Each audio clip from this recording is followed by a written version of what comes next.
স্ত্রী থরথর করে বিষের বোতল লিখলাম বিষের বোতল নেওয়ার পরে বলে স্বামী এটা কিসের বিষের বোতল কিসের বিষের মধ্যে বলে এটা হলো সবচাইতে ভয়ঙ্কর সাপ বলছে ডাকাতের ঘরে ডাকাত রে সাপ দেখলে মানুষ 5 হাত দূরে পালায় কথা বলেন ঠিক কিনা এখন যদি আল্লাহ না করে এখানে একটা সাপ দেখেন আপনারা থাকবেন এখানে বলুন হুজুর তোমার চিন্তা তুমি করো বন্ধুরে হযরত ওমর বলতেছেন স্ত্রী এইটা হলো সবচাইতে ভয়ঙ্কর সাপের বিষ হুজুর ও স্বামী এইটা নিয়ে আপনি কি করবেন এবার তরবারিতে মাখাইতে শুরু করেছে বিষ লাগাইতে শুরু করলো সারা রাত ধরে বিষ লাগায় গভীর রাতে যখন ঘুমানোর জন্য গেল আল্লাহ বলতেছেন ওরে আমার কুদরতি কেছি তাড়াতাড়ি করে এই তো এই চুলের মধ্যে আমি ওমরকে আমার বন্ধু করেছি আমি ওমরকে কবুল করেছি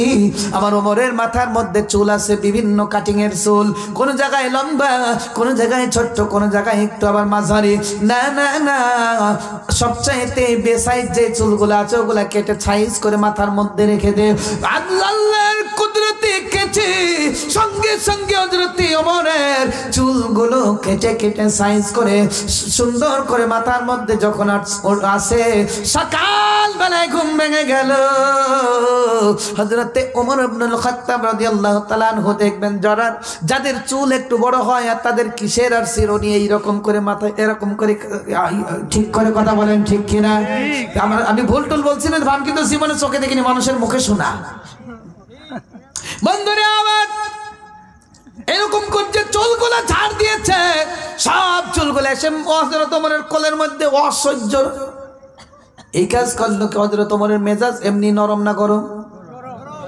হযরত ওমর এবার বলতেছে কি রে এই কাজ করলো কি স্ত্রী মরার ঘুম ঘুমাও তুমি আমার চুল কেটে জীবন শেষ হয়ে গেল ভাই খসমাস খস উঠি চলে যাচ্ছেন না তো ভাই তাহলে আল্লাহু আকবারের জোরে বলেন একটু সামনে চলে আসেন তো ভাই যার সামনে ফাঁকা আছে একটু দয়া করে চলে আসেন লা ইলাহা ইল্লাল্লাহ ভাই 10 মিনিট আমাকে সময় দেন হ্যাঁ লা ইলাহা ইল্লাল্লাহ লা ইলাহা ইল্লাল্লাহ মুহাম্মাদুর রাসূলুল্লাহ সাল্লাল্লাহু আলাইহি ওয়াসাল্লাম হযরত ওমর ডেকে বলতেছে আমার চুল কাটলো আমি কি জানি বলছে তুমি মরার ঘুম ঘুমাচ্ছ আমার চুল কেটে হাওয়া বলছে জানি না কে কাটছে মন নষ্ট হয়ে গেল হযরত ওমর এবার ডেকে বলে ও প্রাণের স্ত্রী আজকে আর মুহাম্মদকে কাটতে যাওয়া হবে না আজকে রেখে দাও সুন্দর করে তরবারি বাড়ির মধ্যে রাখা আছে হযরত ওমর সারা দিন সুন্দর করে বাড়ির মধ্যে বসে থাকে কোনো জায়গায় যায় না চুল কাটে হঠাৎ করে যে রাত্রি হয়ে গেল হযরত ওমর ডেকে বলে স্ত্রী রে আগামী কালকে আমি রাসূলুল্লাহর মাথা কাটার জন্য যাব রে স্ত্রী তাড়াতাড়ি করে এখন বিছানা দিয়ে ঘুমাবো হযরত ওমরকে বিছানা দিয়ে হযরত ওমরের স্ত্রী আর কাছে যায় না ওমর বলছে কি রে তুই আসবি না বলে না তোমার আশপাশেও যাব না কারণ কি বলে তুমি বুঝো না এই ব্যাপারটা আমি বুঝছি তোমার চুল আমি কাটিনি কাটছে মুহাম্মদের আল্লাহ ও যদি আমার চুলও কাটে তুমি তো পুরুষ মানুষ বের হতে পারছো আমি মেয়ে মানুষ আমার লম্বা চুল যদি কেটে ছোট করে দেয় আমি কিভাবে বেরাবো তোমার পাশেও আমি যাব না হযরত ওমর বলছে একদিনই বিছানা আলাদা হযরত ওমর ডেকে বলে স্ত্রী থাক গভীর রাতে হযরত ওমরের স্ত্রী ধা ধা করে চোখের পানিগুলো ছেড়ে দিয়ে কান্দে হযরত ওমর বলতে যে স্ত্রী কে তোকে মারলো কে তোকে আঘাত করেছে কে কি বলেছে বল গভীর রাত্রে কেন কান্না করিস হযরত ওমরের স্ত্রী ঝরঝর করে হযরত ওমরের হাতটা ধরে কান্দে স্বামী আমি আপনার কথা চিন্তা করে কান্দি হযরত ওমর ডেকে বলে ইয়া ও প্রাণের স্ত্রী কি জন্য তুমি কান্দো? হযরত ওমরের স্ত্রী ডেকে বলে স্বামী গো আমি স্বপ্ন দেখতেছি তুমি মদিনা শরীফে গেছো। আল্লাহু আকবার।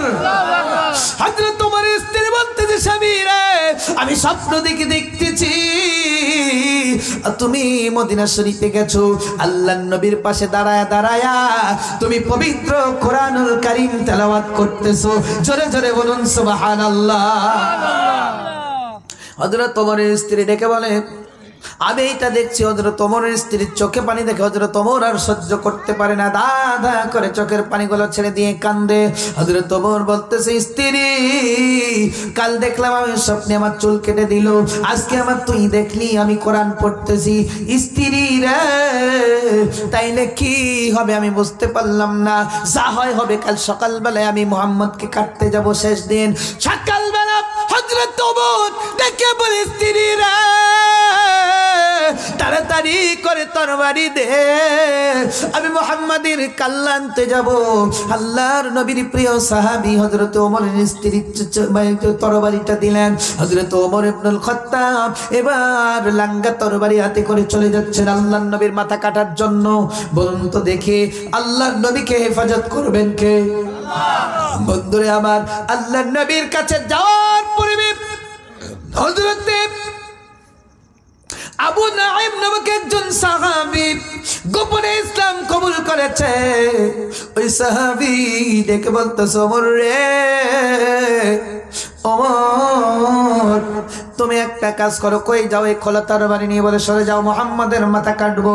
আল্লাহর নবীর প্রিয় সাহাবী হযরত আবু নাঈম রাদিয়াল্লাহু তাআলা আনহু ডেকে বলতেছে ওমর রে তুমি আল্লাহর নবীর মাথা কাটতে যাচ্ছ, আল্লাহর নবী দ্বীন প্রচার করে, কিন্তু তোমার ঘরের খবর কি তুমি রাখো নাকি? হযরত ওমর বলতেছে ঘরের খবর কি? বলে তোমার বোন ফাতিমা বিনতে খাত্তাব, ওই তোমার বোন ফাতিমা তো কালেমা পড়েছে, আল্লাহর নবীর দ্বীন গ্রহণ করেছে। হযরত ওমর আমার ঘরের মধ্যে ভেজাল। বন্ধুরা আমার হযরত ওমর ডেকে বলেন ঠিক আছে আমি ফাতিমার কাছে আগে যাচ্ছি। হাতের মধ্যে খোলা তরবারি নিয়ে যেই না ফাতিমার বাড়ির মধ্যে টোকা দিল, টোকা দেওয়ার সঙ্গে সঙ্গে এইভাবে দরজায় টোকা দিল।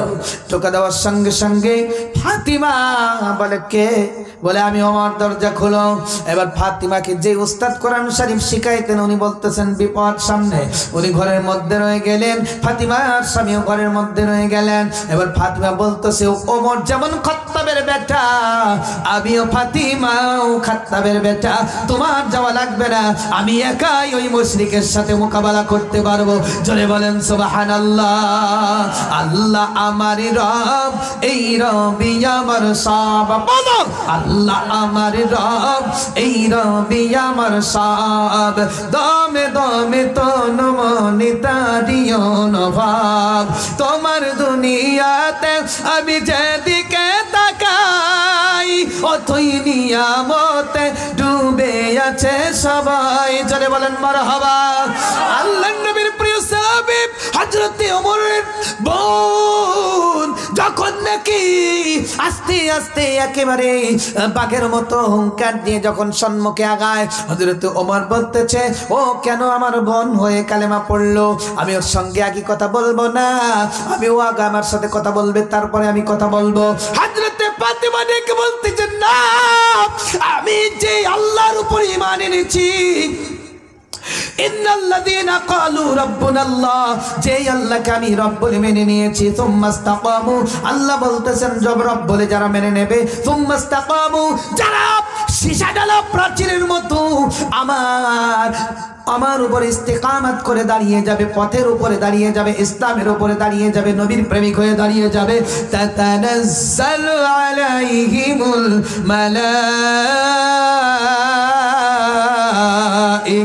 তাদেরকে তারা যখন বিপদে পড়বে আল্লাহ পাক তাদের জন্য আকাশ থেকে ফেরেশতা নাজিল করে তাদের সাহায্য করবে। জোরে জোরে বলুন সুবহানাল্লাহ। হযরত ওমর বলতেছেন আমিও, ফাতিমা বলতেছে আমি আগে কথা বলবো না, এবার এক কথায় দুই কথায় হযরত ওমর বলতেছে যে রাগীর রাগী জীবনে আমার সাথে আগে কথা বলবে না, আমি একটু কথা বলে নেই। হযরত ওমর ফাতিমা বলতেছে কালেমা পড়েছিস কেন? তার কি? আমার জীবন আমি কিভাবে সাজাবো? আমার ব্যাপার তুই কে? বলতেছে বোন রে কালেমা ছেড়ে দে। ফাতিমা বলছে মা চিনিস কালেমা ছাড়বো মানে? একবার নাই রে আমার, হাজার বার যদি জন্মগ্রহণ করি, হাজার বার কালেমা পড়ে মুসলমান হয়ে আল্লাহর দিদার লাভ করবো। জোরে বলেন সুবহানাল্লাহ। হযরত ওমর বলতেছেন বোন রে কালেমা ছাড়? বলে না কালেমা ছাড়বো না। বোন শেষবারের মতো বলতেছি কালেমা ছাড়। হযরত ফাতিমা বলতেছে না কালেমা ছাড়বো না। হযরত ওমর ডান হাত দিয়ে একটা থাপ্পড় লাগায় দিল রে। একটা থাপ্পড় খাইয়া মা হযরত ফাতিমা রাদিয়াল্লাহু তাআলা আনহা সঙ্গে সঙ্গে জমিনের মধ্যে পড়ে গেল। জোরে বল আল্লাহু আকবার।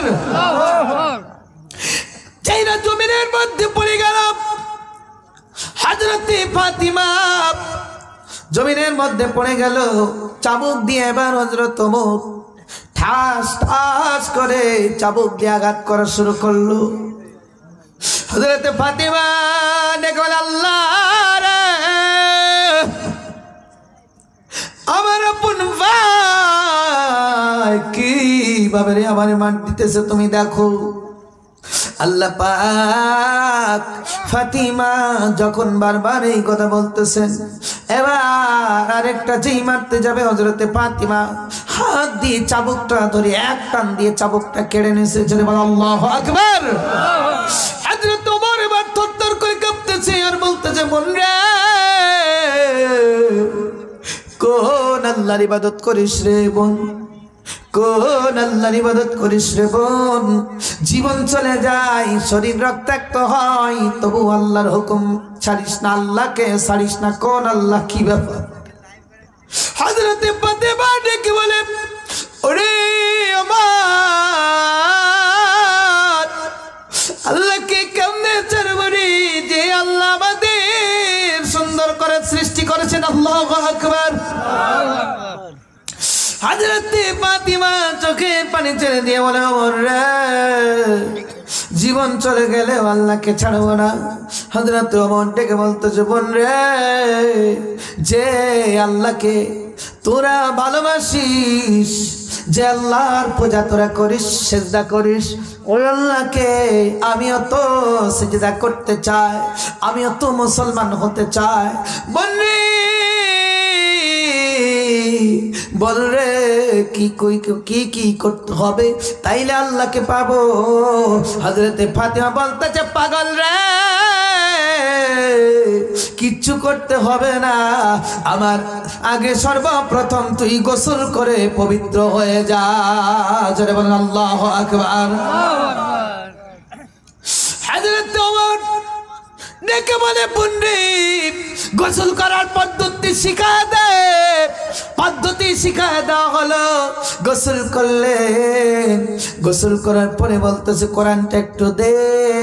কোরআনের আয়াতে কারিমা যখন তেলাওয়াত করছে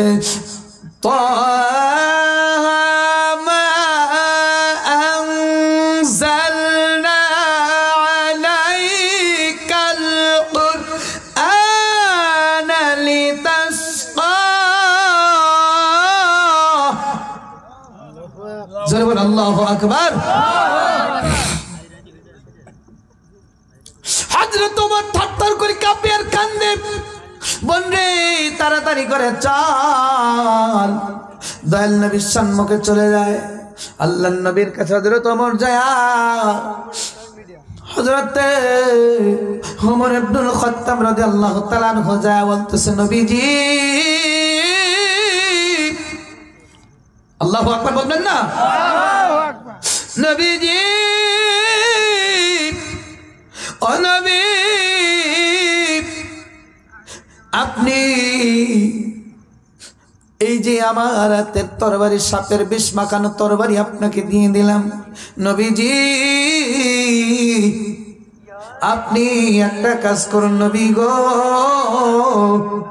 আপনি একটা কাজ করুন, আপনি আমার কাল্লাটা ফেলে দেন, মাথাটা উড়ায় দেন নবীজি।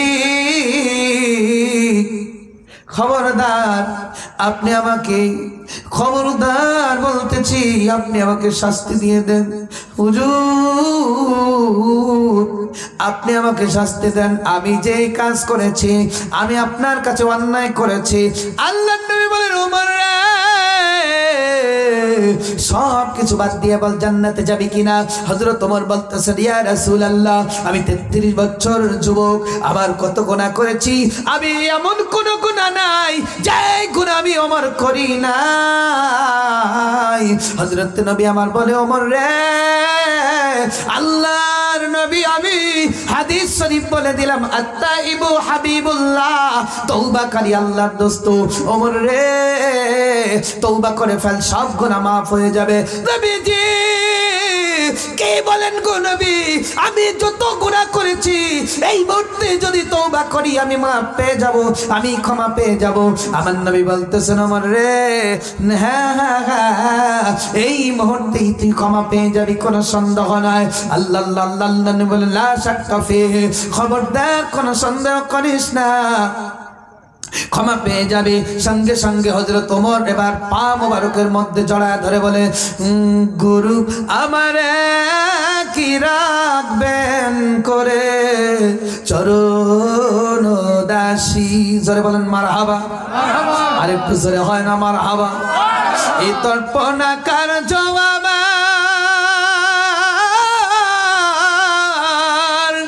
ঘটে নিশি, নবী আমারে কি রাখবেন করে চরণ দাসী। জোরে বলেন মারহাবা। হযরত ওমর ডেকে বলে ইয়া রাসূলুল্লাহ, ইয়া হাবিবাল্লাহ, হুজুর, ইয়া রাসূলুল্লাহ, আপনি আমাকে ক্ষমা করে দিন ইয়া রাসূলুল্লাহ। আল্লাহর নবী বলেন ওমর, আমি তো এই পথে চেয়েছিলাম কখন তুই আসবি, কখন রে কালেমা পড়বি। আমি রাসূলুল্লাহ দোয়া করেছি তোর জন্য, আল্লাহ দোয়া কবুল করেছে, আবু জাহেলের জন্য হয় নাই। হযরত ওমর ইয়া রাসূলুল্লাহ বলতেছে, হযরত ওমর বলতেছে ইয়া রাসূলুল্লাহ, এখন কি নামাজের সময়, আমি যে নতুন মুসলমান হইলাম, আমাকে নিয়ে কি নামাজ পড়বেন না? আল্লাহর নবী বলেন ওমর, এখন তো ঠিক জোহরের নামাজের সময়, জোরে বল আল্লাহু আকবার। হযরত ওমর বলতেছে ইয়া রাসূলুল্লাহ, ইয়া হাবিবাল্লাহ, নবীজি আপনার কাছে আমি বলতে চাই, হুজুর আপনারা কার কাছে যেন সিজদা দেন, আল্লাহর কাছে সিজদা দিবেন না। আর নবী বলেন যাও আজান দাও। আজান হয়ে গেল, এবার নবী বলতেছেন বাড়ি বাড়ি নামাজের জন্য চলে যাও। হযরত ওমর বলতেছেন বাড়ি বাড়ি যাবে মানে, ইয়া রাসূলুল্লাহ, ইয়া হাবিবাল্লাহ, হুজুর আর আপনি টেনশন করবেন না, খাত্তাবের পোলা ওমর এখন মুসলমান হয়ে গেছে, আর কোন বাড়ি বাড়ি নামাজ নয়। আপনি একবার বলুন আমাদের ধর্মকে সত্য ধর্ম। আল্লাহর নবী বলেন ওমর রে, আমার ধর্ম সত্য ধর্ম, এতে কোনো সন্দেহ নাই, কোন রকমের সন্দেহর অবকাশ নাই। কোরআন যেমন সত্য, আল্লাহ যেমন সত্য, আমি নবী যেমন সত্য, আমার ধর্মের নাম ইসলাম তেমন সত্য।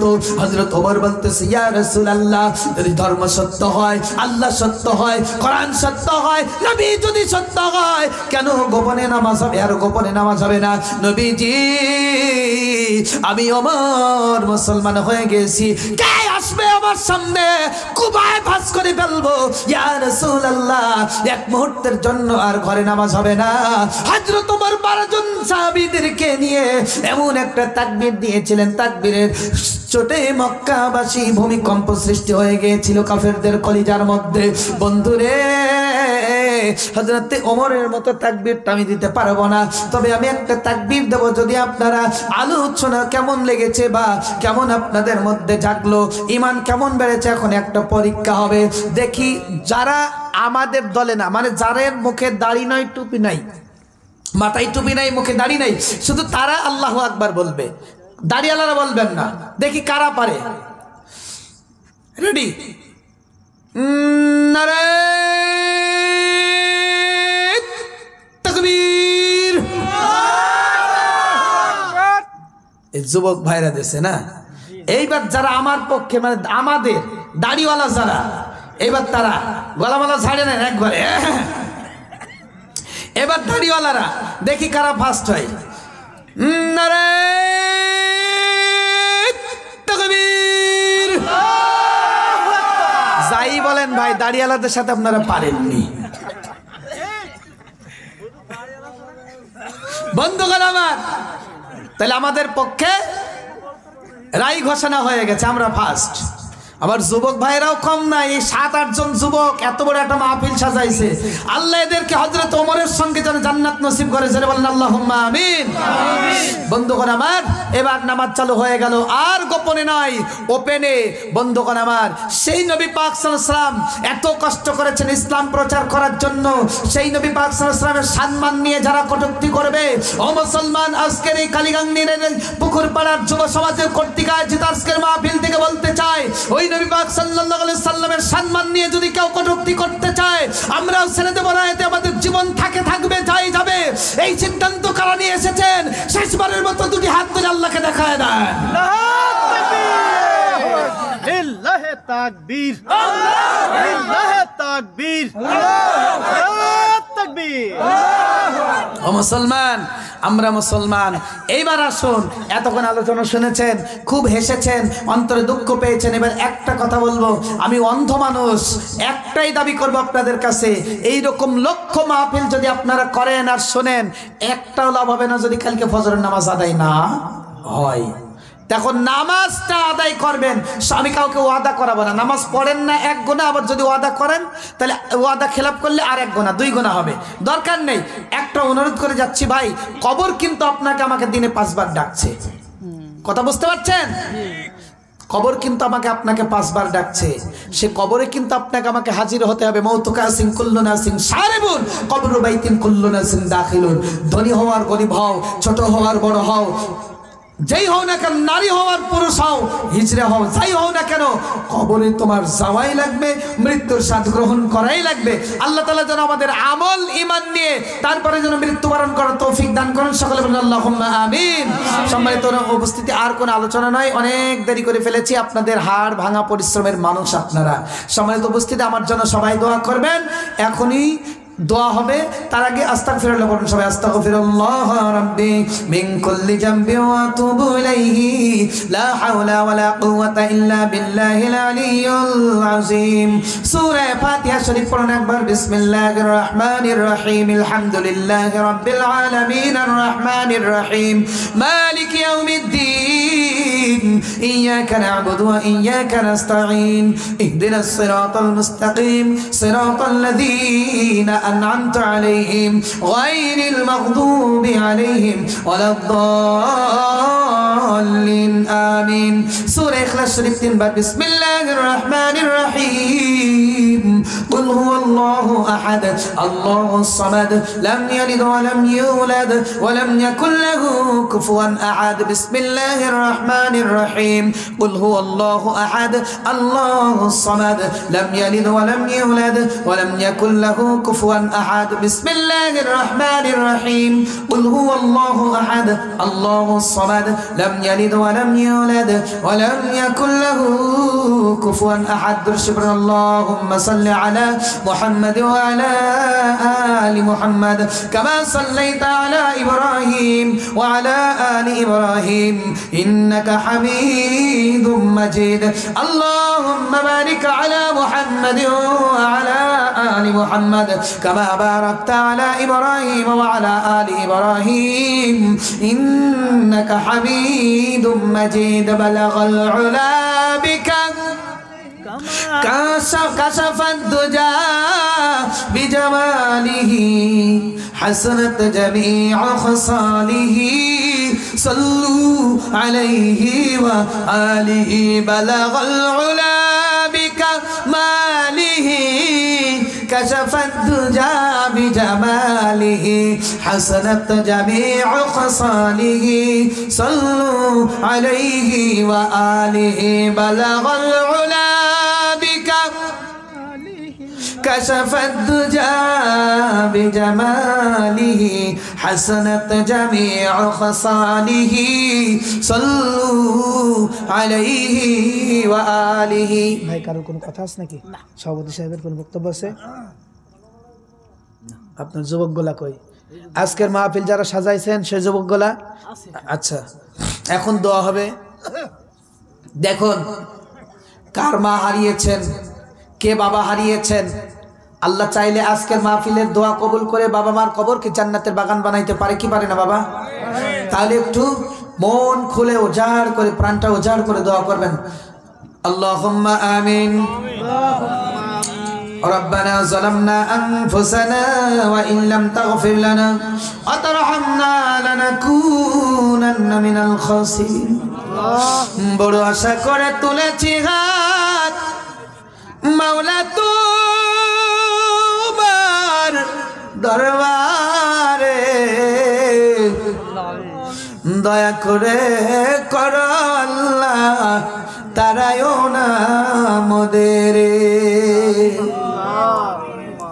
আল্লাহ তাআলা মেহেরপুর জেলা গাংনী থানা কালীগাংনী গ্রাম পুকুরপাড়ার আল্লাহ কিছু যুবক ভাইরা আমার উজ্জ্বল ভাই সহ সাগর ভাই সহ আরো নাম না জানা যুবকরা আছে আল্লাহ তুমি তো ভালো জানো তুমি সবার নাম জানো রে আল্লাহ আমার এই কলিজার টুকরা যুবকেরা আজকের এই মাহফিল সাজাইছে রে আল্লাহ মেহেরবানি করে নবী পাক সাল্লাল্লাহু আলাইহি সাল্লামের উসিলায় আমাদের সমস্ত মাহফিলের খায়ের আঞ্জামের সব তুমি কবুল করে নাও আয় আল্লাহ যদি কোন সব দিয়ে থাকো সর্বপ্রথম আকায়ে নামদার তাজদার মদিনা নূরে মুজাসসাম হায়াতুন নবী জিন্দা নবী আহমদ মুজতবা মুহাম্মদ মুস্তাফা সাল্লাল্লাহু আলাইহি সাল্লামের রওজা মুবারক সব করে পৌঁছায়া দাও আল্লাহ পৃথিবীর শুরু হইতে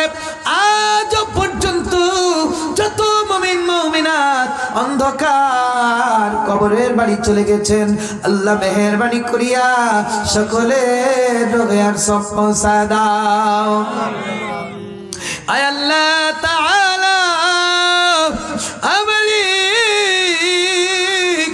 তুমি দয়া করে মায়া করে দেখো গো আমি এমন একজন মানুষ আমার মতো কপাল পোড়া আর কেউ নাই আল্লাহ আমি মাদ্রাসায় ছিলাম হঠাৎ শুনলাম আমার আব্বা আমি শুনেছিলাম আমার আব্বা রোগে আক্রান্ত হঠাৎ শুনলাম আমার আব্বা ইন্তেকাল করেছেন আমি বাড়ি চলে গেলাম আল্লাহ রে বাড়ি চলে যাওয়ার পর আমার আব্বাকে দেখার জন্য অনেক আত্মীয় স্বজন সবাই ভিড় করলো আমি চিন্তা করলাম মনে হয় আমার আল্লাহ আমাকে শেষবারের মতো আমার চক্ষু দুটি খুলে দিবে আমি আমার বাবার চেহারাটা শেষবারের মতো দেখবো না না না আমার বাবার চেহারাটা আমি দেখতে পারলাম না গো আল্লাহ আমার মতো কপাল পোড়া রে কতজন এই জায়গায় বাবা হারিয়ে আজকে এই বাবার কথা মনে করে কান্দে আমার বাম পাশে আমার মুরব্বী বাবা কান্দে আল্লাহ রে দেখো গো এই জায়গায় কত মানুষের চোখগুলি ভিজে গেল আল্লাহ মেহেরবানি করিয়া আল্লাহ যারা বাবা হারা রে সকলের বাবার কবরকে জান্নাতের বাগান বানায় দাও আল্লাহ আমি একজন অন্ধ মানুষ আমার মা কেমন বানাইছো মায়ের চেহারাটা পর্যন্ত দেখতে পারি না আল্লাহ মেহেরবানি করিয়া আল্লাহ আমার মতো যারা মায়ের পাগল রে যারা মা হারিয়ে ফেলেছেন মায়ের কবর কি জান্নাতের বাগান বানায় দাও ওগো আল্লাহ তাআলা মেহেরবানি করে দয়া করে মায়া করে আজকে উজ্জ্বল ভাই সহ আল্লাহ গো তুমি তো মনের খবর জানো আল্লাহ আমি সবার নাম জানি না উজ্জ্বল ভাই সহ সাগর সহ আল্লাহ মাবুদ গো যেই যুবক পাগল গুলো এই কাজ করেছে মাহফিল করেছে আল্লাহ তোমার কুদরতি হাতে সফরদ করে গেলাম ওই যুবকদের তুমি 5 ওয়াক্ত নামাজি বানায়া এক একজনকে ওলি হিসাবে কবুল মঞ্জুর করে নাও আল্লাহ খাজা বাবা মাইনউদ্দিন চিশতি রহমাতুল্লাহি আলাইহির মতো করে কবুল করে নাও আয় আল্লাহ তাআলা বাবা শাহজালালের মতো কবুল করে নাও, বাবা শাহপরানের মতো কবুল করে নাও। ওগো আল্লাহ তাআলা, তোমার সেই দরবারে ফরিয়াদ জানাই, আল্লাহ গো এই কালীগঞ্জের যত জায়গায় গোরস্থান আছে সকল কবরস্থানের আযাবগুলো বন্ধ করে দাও। আল্লাহ আজকের মাহফিলের পরিচালক যিনি ছিলেন আল্লাহ তাকেও কবুল মঞ্জুর করে নাও।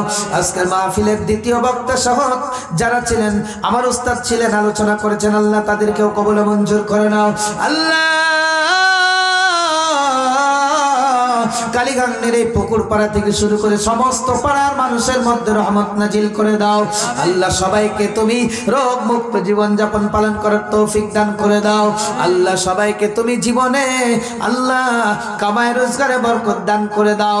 আল্লাহ আমার পাগলি মায়েরা বোনেরা এই জায়গায় মাহফিল শোনার জন্য আল্লাহ বসে রয়েছে। আমার বিশ্বাস এখন যদি আমি 10টা মিনিট আলোচনা করতাম, এখান থেকে একটা মানুষও মাথা লড়ায় বাড়ি যাইতো না। আল্লাহ রে, আমাকে 1.5 ঘন্টার উপরে সময় দিল রে আল্লাহ, আমি এদেরকে কে দেব রে আল্লাহ? তোমার কাছে ভিক্ষা চাই, এই মানুষগুলো জীবনের তামাম গুনাহগুলি মাফ করে দাও। ও আল্লাহ, তোমার বান্দারে রাত্রে বসে দেখো, তোমাকে ডাকতে চাল্লা, তোমার কি মায়া লাগে না? ও আল্লাহ, তোমার কি মায়া লাগে না রে আল্লাহ? ও মালিক, তোমার কাছে ফরিয়াদ জানাই, এই কালীগঞ্জ গ্রামের যত ছেলে মেয়ে পরীক্ষার্থী সবার পরীক্ষায় কামিয়াবি নসিব করে দাও। আল্লাহ যারা পড়াশোনা করতেছে আল্লাহ সকলের পড়াশোনার মধ্যে মনোযোগ তৈরি করে দাও। আল্লাহ যারা ছোট্ট বাচ্চা আছে কালীগঞ্জ গ্রামে সবাইকে তুমি রোগমুক্ত জীবন যাপন পালন করার তৌফিক দাও। আল্লাহ কালীগঞ্জের সকল মানুষের মধ্যে মিল মহব্বত তৈরি করে দাও। আল্লাহ তাআলা আজকের মাইক সার্ভিস এত সুন্দর লাগলো। আল্লাহ আমার উজ্জ্বল ভাইকে আল্লাহ সুন্দর করে তুমি তার ব্যবসার মধ্যে কামাই রোজগারের মধ্যে বরকত দান করে দাও। উজ্জ্বল ভাইয়ের একটা ভাই বিদেশে আছে, আল্লাহ উজ্জ্বল ভাইয়ের এক ভাই বিদেশ শুধু নয়, যারা কালীগঞ্জের বুকে যতগুলি বাবা মা সন্তান বিদেশে দিয়েছেন আল্লাহ সকলে বিদেশি সন্তানগুলোকে তুমি কবুল করে নাও। আয় আল্লাহ তাআলা, শেষ করে দিচ্ছি মোনাজাত। মাবুদ, জানি না আমাদের কোন দোয়াটা কবুল হয়েছে। ও আল্লাহ, জীবনে একটিবার হলে মক্কা মদিনার মুসাফির হিসেবে কবুল করে নাও। আল্লাহ আমাকে আমাদের সবাইকে দয়াল নবী পাক সাল্লাল্লাহু আলাইহি ওয়াসাল্লামের প্রেমিক, খাঁটি প্রেমিক হিসেবে আমাদের সবাইকে কবুল করে নাও। আল্লাহ মক্কা মদিনার একবার হলে মুসাফির বানাও। যদি মক্কা মদিনায় যাওয়ার নসিব না থাকে, জীবনে একটিবার হলে স্বপ্ন অথবা মুরাকাবার মাধ্যমে আমার দয়াল নবী পাক সাল্লাল্লাহু আলাইহি ওয়াসাল্লামকে স্বপ্ন যোগে দেখার দাও, তৌফিক দান করে দাও। আবার বলে যাই, যে যুবকগুলি আজকের মাহফিলে করার জন্য পাগল হয়েছে, আল্লাহ গো তোমার কুদরতি কদম জড়ায় ধরি বলি আল্লাহ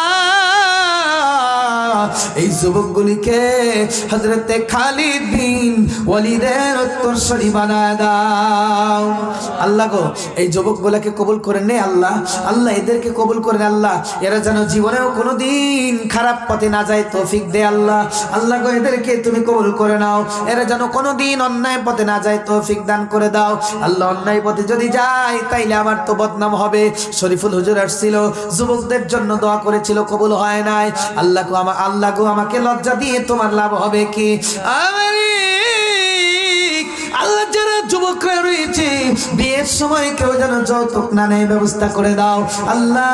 ভালো মেয়ে ব্যবস্থা করে দিও আল্লাহ গো। যেদিন পৃথিবী ছেড়ে বিদায় নিয়ে চলে যাবো রে, ইমানি কলেমা আমাদের জবানে জারি রেখে দিও লা ইলাহা ইল্লাল্লাহু মুহাম্মাদুর রাসূলুল্লাহ সাল্লাল্লাহু আলাইহি ওয়াসাল্লাম। আসসালামু আলাইকুম ওয়া রাহমাতুল্লাহি ওয়া বারাকাতুহু।